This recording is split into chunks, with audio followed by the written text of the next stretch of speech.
When it comes to figuring out how healthy you are and how long you might live, a cardiac stress test is often considered the gold standard for giving doctors very specific information.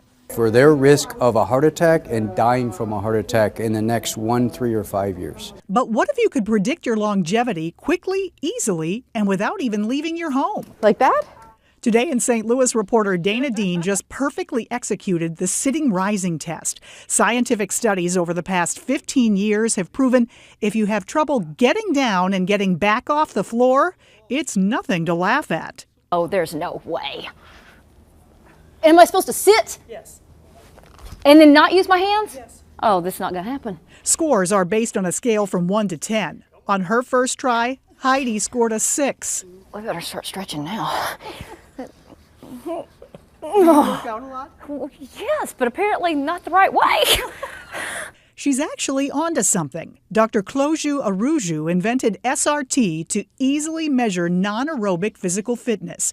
He's the one standing here in his lab in Brazil. When I spoke with him via Skype from his home in Rio, he told me the idea came from observing his older sedentary patients who could pass basic aerobic tests. Many of them are able to bike or to run in a treadmill, but if you ask them, could you tie your shoes? It's pretty difficult to do that. The goal is to get down and back up from a sitting position using minimal support. It can be used in all age groups. Score 3 or less, and your risk of dying is 5 times greater over the next 5 years. It may look and sound easy.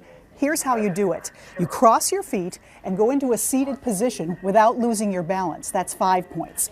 Come back up without losing your balance is another 5. But you can lose points really fast. You lose a point for each hand, arm, or knee you need for support. Take off half a point when you lose your balance at any time, either on the way down or coming back up. Total them all for your final score. If you had bad knees or hips, don't try this at home. Stuck the landing on that one. Have a friend, have a spouse, have a partner with us when we do this. Be sure to take off your shoes and wear comfortable clothes. Meteorologist Cindy Pressler, a little shaky on the way down, but a very impressive 9.5. Okay, and now I have to get back up. Very good.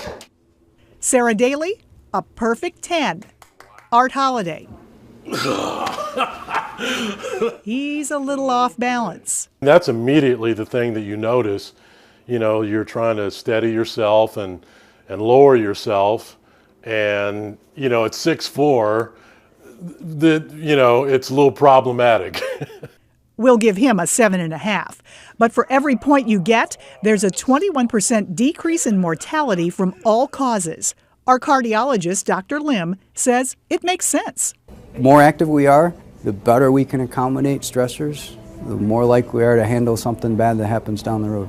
Reporter Ryan Dean scored an 8.5. I struggle at many things, and just add this one to the list, Kay. As for Heidi, she's still working on it. Can you hear the cracking in the knee?